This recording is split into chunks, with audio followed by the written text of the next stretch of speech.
రాకాలోకంకి స్వాగతం. రాకాలోకంలోని కంటెంట్ మీకు నచ్చినట్టయితే లైక్ బటన్ని ప్రెస్ చేయండి. ఆ పక్కనే ఉన్న షేర్ బటన్ని ప్రెస్ చేయడం ద్వారా ఈ కంటెంట్ని మీ బంధుమిత్రులకు పంపవచ్చును. ఆ పక్కనే ఉన్న సబ్స్క్రైబ్ బటన్ని నొక్కడం ద్వారా మీరు సబ్స్క్రిప్షన్ తీసుకోవచ్చు. ఇది పూర్తిగా ఉచితం. ఆ పక్కనే ఉన్నటువంటి బెల్ ఐకాన్ని నొక్కినట్టయితే మీకు రాకాలోకంలోని ఎప్పటికప్పుడు అప్డేట్లు లభిస్తాయి. మీరు అప్ టు డేట్గా ఉండొచ్చు. మిత్రులారా, సంకటకాలే వెంకటరమణ అన్నది చాలా పాత సామెత. మనిషి మామూలుగా ఉన్నప్పుడు దేవుడు గుర్తుకు రాడు. దేవుడు గుర్తుకి రావాలంటే ఏదో కష్టం రావాలి, సంకటం వచ్చి మీద పడాలి, అప్పుడు దేవుడు గుర్తుకొస్తాడు. ఇప్పుడు మమతా బెనర్జీకి సంకట పరిస్థితి ఎదురైంది.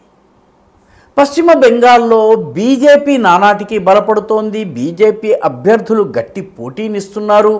దేశవ్యాప్తంగా మోదీ వేవ్ ఎక్కడికక్కడ కనిపిస్తోంది. అన్ని రాష్ట్రాల్లో కూడాను మోదీ గెలుస్తాడన్నటువంటి టాక్ వినిపిస్తోంది. 2024 మోదీకి కేవలము నల్లేరు మీద నడక వంటిది అన్నటువంటి టాక్ వినిపిస్తోంది. దాని ప్రభావం బెంగాల్లో కూడా ఉండేటటువంటి పరిస్థితి కనిపిస్తోంది. గత లోకసభ ఎన్నికల్లోనే భారతీయ జనతా పార్టీ 18 సీట్లను గెలుచుకుంది. మొత్తం 42 స్థానాల్లో ఈసారి దానికన్నా ముందుకు వెళ్ళే అవకాశం ఉందని కూడాను విశ్లేషకులు చెప్తున్నారు. అక్కడ రాజకీయాలను అధ్యయనం చేస్తున్న వాళ్ళు చెప్తున్నారు. సో మమతా బెనర్జీ సంకటంలో ఉంది, ఇబ్బందుల్లో ఉంది, ఇక్కట్లలో ఉంది. సహజంగానే దేవుడు గుర్తుకొస్తాడు. మమతా బెనర్జీ ఈసారి జై శ్రీరామ్ నినాదం ఇవ్వబోతున్నారు. జై శ్రీరామ్ అని నోటితో అనకపోవచ్చును, కానీ జై శ్రీరామ్ అని ఆమె రామనవమికి ఏప్రిల్ నెలలో వచ్చేటటువంటి రామనవమికి ప్రభుత్వ సెలవు దినము ప్రకటిస్తున్నారు. పశ్చిమ బెంగాల్ చరిత్రలో రామనవమికి సెలవు ఇవ్వడము ఇదే మొదటిసారి. వామపక్షులు ఏ రోజు ఇవ్వలేదు. ఆ తర్వాత వచ్చినటువంటి తృణమూల్ కాంగ్రెస్ కూడా ఏ రోజు ఇవ్వలేదు. పైగా తృణమూల్ కాంగ్రెస్ జై శ్రీరామ్ అన్న నినాదాన్ని వ్యతిరేకించింది. అయినప్పటికీ ఎన్నికల సమయం వచ్చింది. హిందూ ఓటర్లు మేల్కొంటున్నారు. హిందూ ఓటర్లలో వస్తున్నటువంటి ఈ చైతన్యాన్ని గుర్తించి ఇప్పటికిప్పుడు దిద్దుబాటు చర్యలు తీసుకోకపోతే తృణమూల్ కాంగ్రెస్ పార్టీకి చాలా ఇబ్బందులు వచ్చే అవకాశం ఉంది. అందుకని రాజకీయ నేత అయినటువంటి రాజకీయ నేత అయినటువంటి మమతా బెనర్జీ జై శ్రీరామ్ అంటూ ఈసారి రామనవమికి సెలవు ప్రకటించేశారు. మమతా బెనర్జీ చరిత్రను కనుక పరిశీలించినట్టయితే 2019 మే నుంచి అనేక సంఘటనల్లో ఆయన జై శ్రీరామ్ అని నినాదం ఇచ్చిన వాళ్ళపైన చర్యలు తీసుకున్నారు. వ్యక్తిగతంగా దుర్భాషలకు దిగారు. అదేవిధంగా జై శ్రీరామ్ అన్న వాళ్లను కౌంటర్ చేయడానికి ఆమె నడుస్తున్నటువంటి వాహనంలోంచి దుంకి మరీ బయటకు వచ్చి పోరాటానికి సిద్ధమయ్యారు. అనేక సంఘటనలు ఉన్నాయి. మే 2019లో 24 పరగణా జిల్లా 24 పరగణా జిల్లా ఏదైతే ఉందో ఆ జిల్లాలో మమతా బెనర్జీ కాన్వాయ్ పోతుంటే కొందరు పిల్లలు జై శ్రీరామ్ అని నినాదం చేశారు. జై శ్రీరామ్ అన్న నినాదం వినగానే ఆమె కారుకు బ్రేకులు వేయించారు. కారులోంచి దూకి దిగి వచ్చి వీళ్ళని దుర్భాషలాడటం మొదలుపెట్టారు. దీంతో అక్కడున్న చుట్టుపక్కల ఉన్నటువంటి వాళ్ళందరూ కూడా జమకూడి జై శ్రీరామ్ అన్నారు. అప్పుడు పోలీసుల్ని పిలిపించి వీళ్ళ మీద యాక్షన్ తీసుకోండి, వీళ్ళని అరెస్ట్ చేయండి, లాఠీలతో కొట్టండి అనే ఆదేశాలు జారీ చేశారు. ఇది మొట్టమొదటిసారి కాదు. ఆ తరువాత కూడా జూన్ 2021లో ఆమె కలకత్తాలోని విక్టోరియా మెమోరియల్లో నేతాజీ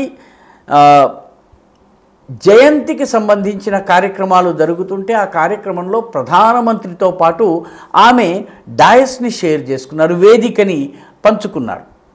ఈ సమయంలో హాజరైనటువంటి ప్రజల్లో కొందరు జై శ్రీరామ్ నినాదం చేశారు. జై శ్రీరామ్ అన్నటువంటి శబ్దము వినపడగానే మమతా బెనర్జీ వేదిక నుంచి చరచరా దిగిపోయి బిరబిరా వెళ్ళిపోయారు. జై శ్రీరామ్ నినాదం ఉన్న చోట తాను ఉండబోను అని రావణ ప్రతిజ్ఞ చేసేశారు. తర్వాత అక్టోబర్ 2021లో కూడాను మమతా బెనర్జీ ఎన్నికల ప్రచారానికి గోవాకి వెళ్ళారు. గోవాలో జరుగుతున్నటువంటి అసెంబ్లీ ఎన్నికల్లో ప్రచారం చేయడానికి వెళ్తే గోవాలోని ఓటర్లు ఆమెకి జై శ్రీరామ్ నినాదంతో స్వాగతం పలికారు. ఆమె రుసరుసలాడుతూ అక్కడి నుంచి తిరిగి వచ్చేశారు. ఆ తర్వాత ఏప్రిల్ 2023 అంటే గత సంవత్సరం ఏప్రిల్లో మమతా బెనర్జీ ముస్లిం సముదాయానికి ఒక విజ్ఞప్తి చేశారు. ఆ విజ్ఞప్తి ఏంటంటే, మీరు ఈ దేశంలో మన బెంగాల్ రాష్ట్రంలో ఉన్నటువంటి మత కల్లోలాలకు పాల్పడే మతాంధులైనటువంటి వ్యక్తులు ఎవరైతే ఉన్నారో వాళ్ళందరినీ ఖతం చేయమని అల్లాను ప్రార్థించమని చెప్పారు. అంటే ఎవరిని ఖతం చేయమని కోరారు ఆవిడ? ఎవరి విజ్ఞతకు వాళ్ళే, ఎవరి ఆలోచనకు వాళ్ళే చేసుకోవచ్చును. అంతేకాకుండా ఆమె తన ప్రసంగంలో రామనవమి ఊరేగింపులు తీస్తున్న వాళ్ళపై విరుచుకుపడ్డారు. రామనవమి ఊరేగింపులు తీస్తున్నటువంటి వాళ్ళందరూ కూడాను మారణాయుధాలని చేతపుచ్చుకుని విధ్వంసం చేసేటటువంటి ఉద్దేశంతో ఈ రామనవమి ఉత్సవాన్ని చేస్తున్నారు అన్నారు. ఆ తరువాత అందరికీ తెలిసిన విషయమే, ఆమె అయోధ్యలో బాలరాముని ప్రాణప్రతిష్ఠ కార్యక్రమం జరుగుతుంటే ఆమె బాయ్కాట్ చేశారు, వెళ్ళలేదు. కాబట్టి రామ అనగానే ఒక్కసారిగా ఉలికిపడి ఒళ్ళు జలధరించి భయోత్పాతాలు తోటి వణికిపోయేటటువంటి మమతా బెనర్జీ ఇప్పుడు రామనవమికి సెలవు ప్రకటించారు. రామనవమికి సెలవు ఎందుకు ప్రకటించారంటే, కొద్ది రోజుల్లోనే 2024 లోకసభ ఎన్నికలు జరగబోతున్నాయి. ఈ లోకసభ ఎన్నికల ఫలితాలు ఆ రాష్ట్రంలో ఏడాదిన్నర తరువాత జరగబోయేటటువంటి అసెంబ్లీ ఎన్నికల మీద ఖచ్చితంగా ఉండే ప్రమాదం ఉంది. అందుకనే హిందూ ఓటర్లను బుజ్జగించి ఊరడించి మరలించేందుకు ఏం చేయాలి అని ఆలోచించి మొట్టమొదటగా ఆమె రామనవమికి సెలవు ప్రకటించారు. బెంగాల్ చరిత్రలో, తృణమూల్ కాంగ్రెస్ చరిత్రలో ఈ రకంగా సెలవును ప్రకటించటము ఇదే మొదటిసారి. సంకటకాలే వెంకటరమణ. మమతా బెనర్జీ ప్రస్తుతము సంకటకాలంలో ఉన్నారు, వెంకటరమణుణ్ణి తలుచుకుంటున్నారు. ఈ వీడియో మీకు నచ్చినట్టయితే లైక్ చేయండి, షేర్ చేయండి, ఈ ఛానల్కు సబ్స్క్రైబ్ చేయండి. మీ అభిప్రాయాన్ని కమెంట్ల రూపంలో తప్పనిసరిగా పంపించండి.